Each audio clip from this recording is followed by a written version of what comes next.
اور ویسے جب حضرت جبرائیل آتے تھے انسانی شکل میں، وہ ایک بالکل دوسری شکل ہے.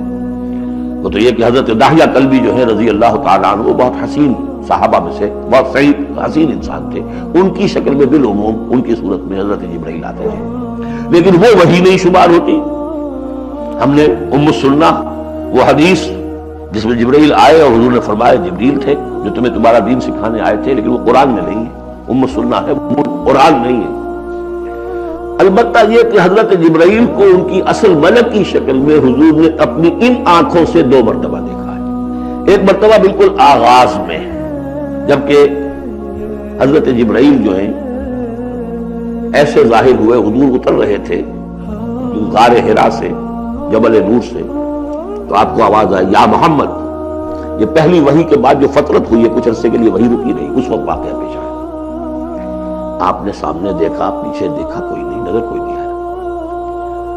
پھر تھوڑی دیر آپ چلے گئے، شاید مجھے کوئی دھوکہ لگا ہے، ایسی میں نے سنا ہے، کوئی آواز نہیں تھی. پھر آیا یا محمد، پھر دیکھا 2-3 مرتبہ کوئی نظر نہیں آیا، کچھ خوف سا محسوس ہوا. تیسری مرتبہ یا محمد، تو اچانک حضور کی نگاہ اوپر اٹھی تو حضرت جبرائیل فرشتے کی جو اصل شکل ہے اس میں وہ تھے افق پر، اور پورا افق بھرا ہوا تھا اس سے. تو اصل ملک کی صورت میں حضرت جبرائیل کو حضور نے اس وقت دیکھا. اور ایک دیکھا ہے پھر عند سدرۃ المنتہا، شب معراج میں جب ساتھ آئے ہیں لے جانے کے لیے انسانی شکل میں تھے. وہ سواری بھی ایسی تھی جس کو کہ براق کہا جاتا ہے، وہ بھی محسوس شے تھی. لیکن یہ کہ جہاں انہوں نے کہا 7ویں آسمان پہ جا کر کہ بس اب آگے اب آگے آپ کو اکیلے جانا ہے، اس سے آگے اگر میں گزرا میرے پر جل جائیں گے. بے سوز تجلا بے سوز پرم، اگر یکسر منہ برتر پرم، اگر میں نے اب اس سے آگے ایک بال برابر بھی میں آگے بڑھا تو میرے پر جل جائیں گے. اب آگے آپ کا کام. اس وقت بھی وہ ان کی اصل شکل میں ظاہر ہوئی حضرت جبرائیل علیہ السلام. یہ بات اس لیے ضروری ہے کہ جیسے محدثین جو ہیں وہ اس کی تحقیق کرتے ہیں کہ حضور سے کس نے سنا، اس سے جو روایت کر رہا ہے کہ میں نے اس صحابی سے سنا جو تابعی ہے، آیا ان کی ملاقات بھی ثابت ہے کہ نہیں. تابعین کے طبقے کا ایک شخص وہ ہے کہ جس کی عمر ابھی 6 برس کی تھی کہ وہ صحابی فوت بھی ہو گئے، اور وہ کہہ رہا ہے میں نے ان سے سنا، تو پھر وہ حدیث جو ہے محدثین اس کو قبول نہیں کریں گے. تو دیکھتے ہیں کہ لنک جو ہے مضبوط ہونا چاہیے. روایت ہے نا ان فلاں ان فلاں ان فلاں، حضور سے فلاں صحابی نے سنا، اس نے سنا، اس تابعی نے سنا. یہ لنک جو ہے یہ ملاقات ثابت ہونی چاہیے. تو چونکہ جو حدیث اللہ ہے، یہ قرآن کیا ہے؟ حدیث اللہ.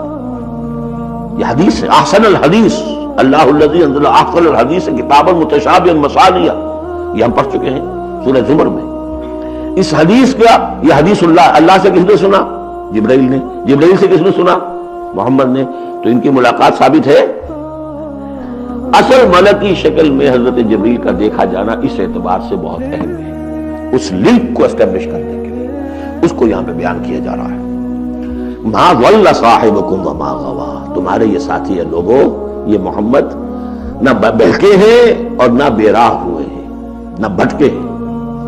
وما ينطق عن الهوى، اور یہ جو کچھ کہہ رہے ہیں اپنے جی سے نہیں کہہ رہے، خواہش نفس سے نہیں کہہ رہے.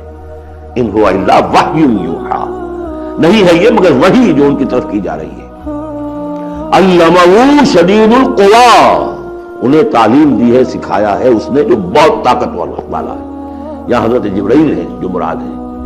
علمہ شدید القوی، یہ قرآن کس نے سکھایا محمد کو؟ شدید القوی، ذو مرۃ، وہ بڑا زور آور ہے. فاستوی، وہ سیدھا ہوا. وہو بالافق الاعلی، اور افق اعلیٰ کے اوپر وہ محمد کو نظر آ رہا تھا صلی اللہ علیہ وسلم. ثم دنا فتدلی، پھر ذرا نیچے کو لٹکا، قریب آیا.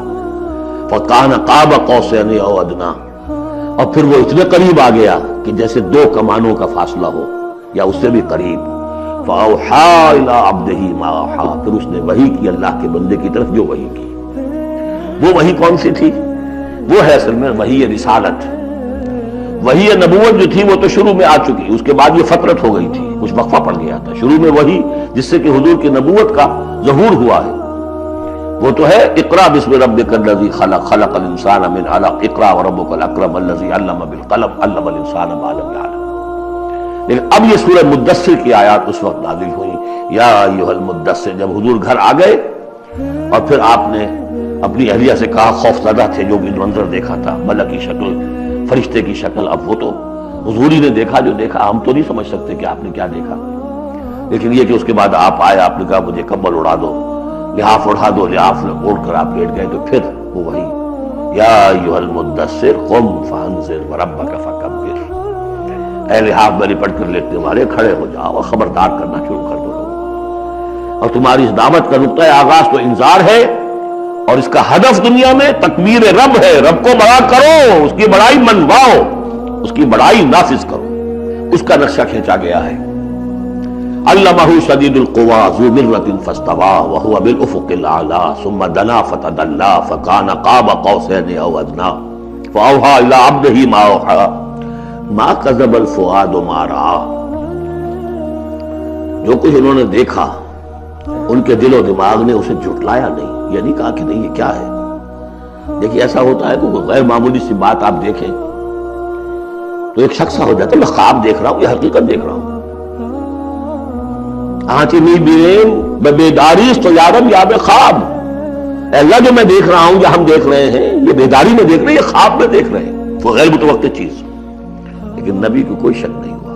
ما کذب الفؤاد ما رأى، یکسوئی کے ساتھ دل و دماغ اور جو بھی آپ کی آنکھ دیکھ رہی تھی ان میں کوئی کانفلکٹ نہیں تھا.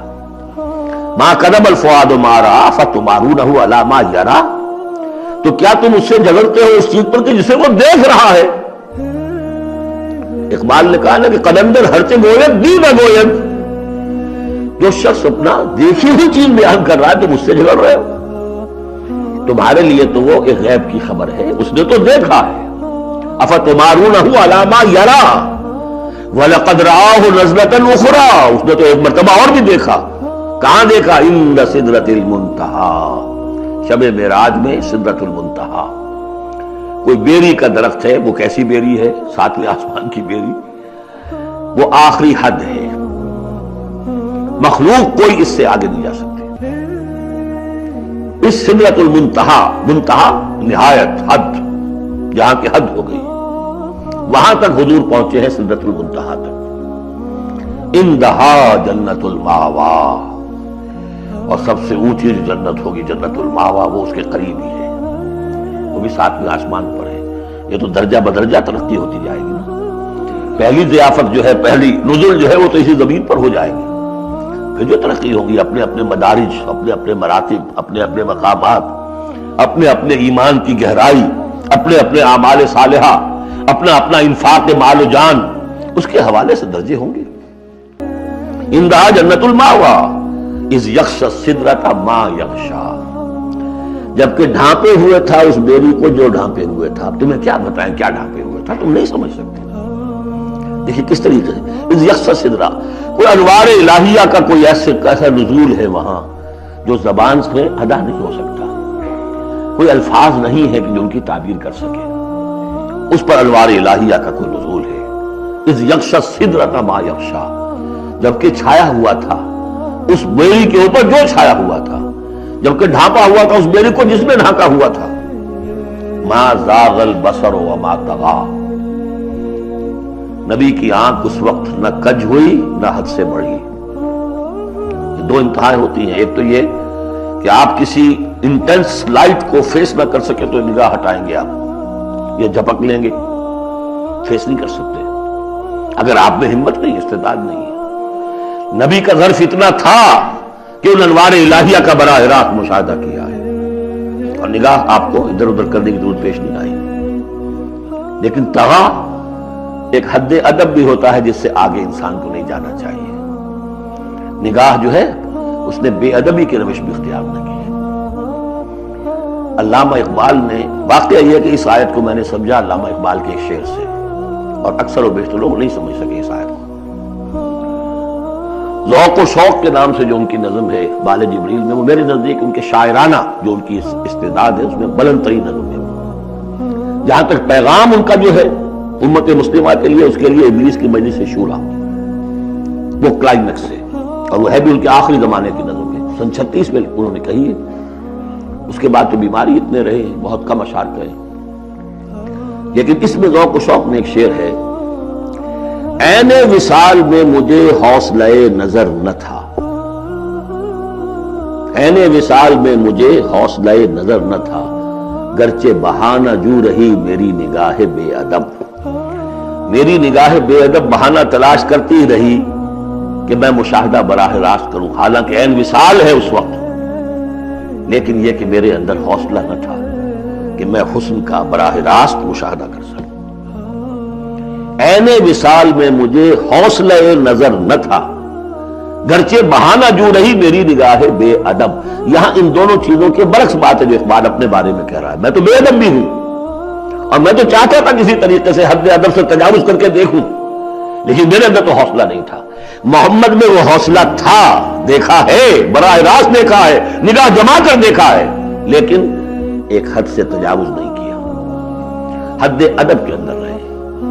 ما زاغ البصر وما طغى لقد رأى من آیات ربہ الکبریٰ، دیکھا انہوں نے اپنے رب کی عظیم ترین آیات کو۔ اب وہاں جا کر جو مشاہدہ ہوا ہے وہ تو اللہ کی عظیم ترین آیات کا ہے، اور اسی سے در حقیقت دلیل ہے ام المومنین حضرت عائشہ صدیقہ رضی اللہ تعالی عنہ اور حضرت عمر رضی اللہ تعالی عنہ کا جو قول ہے۔ شب معراج میں بھی حضور نے اللہ کو نہیں دیکھا، اللہ کی عظیم ترین آیات کو دیکھا جو تجلی تھی اس وقت اللہ کی۔ حضرت عائشہ صدیقہ کا کہنا تو یہ کہ نور لا یرا، وہ نور ہے، دیکھے کیسے جا سکتا ہے۔ بہرحال وہاں بھی قرآن جو کہہ رہا ہے وہ یہ نہیں کہہ رہا ہے کہ اللہ کو دیکھا، نہیں، جیسے کہ وہ جو شب معراج میں پہلا سفر کا حصہ تھا زمینی، مسجد حرام سے مسجد اقصی تک، سبحان الذی اسریٰ بعبدہ لیلا من المسجد الحرام الى المسجد الاقصی الذی بارکنا حولہ لنریہ من آیاتنا، وہاں پر بھی اللہ نے اپنی آیات کا مشاہدہ کرایا، لیکن وہ زمینی آیات ہیں اللہ کی، وہ برکات جو ہے زمینی ہے۔ یہ تجلی جو ہو رہی ہے یہ ہو رہی ہے سدرۃ المنتہا پر، آخری حد ہے، مخلوق کی آخری حد ہے، اس سے آگے کہیے حرم ہے، حریم ذات ہے اللہ کی، اس میں کسی غیر کا کوئی دخل ممکن نہیں۔ اس حد پر جا کر جو وہاں تجلیات باری تعالیٰ تھے ان کا مشاہدہ کیا۔ لقد رأى من آیات ربہ الکبریٰ،